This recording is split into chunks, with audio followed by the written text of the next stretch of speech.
నమస్కారం. నా పేరు సాయి సందీప్. నేను వేదాస్ పబ్లిక్ పాఠశాలలో 4వ తరగతి చదువుతున్నాను.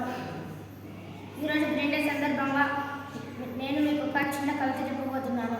పచ్చగా పరిపాలించుకో పృథ్వీ సార్థకతను, ఆకుల రంగులు గ్రూపులు రచించుకో, ఆకాశంలో ఆసక్తి ఆకులు ఆలయాలు సజీవం, గ్రీన్ కలర్ డే హరితంగా నిలబడుతుంది. పచ్చ దంపతుల నేత్రాలతో పాటు పర్యావరణాన్ని సంరక్షించడానికి అవకాశం. హరితాల రంగులలో ప్రేమతో ఉండండి. గ్రీన్ కలర్ డే ప్రకృతి సౌందర్యాన్ని చూపిస్తుంది.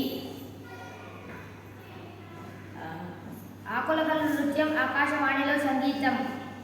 గ్రీన్ కలర్ డే పృథ్వీకి అంగం అయ్యాడు.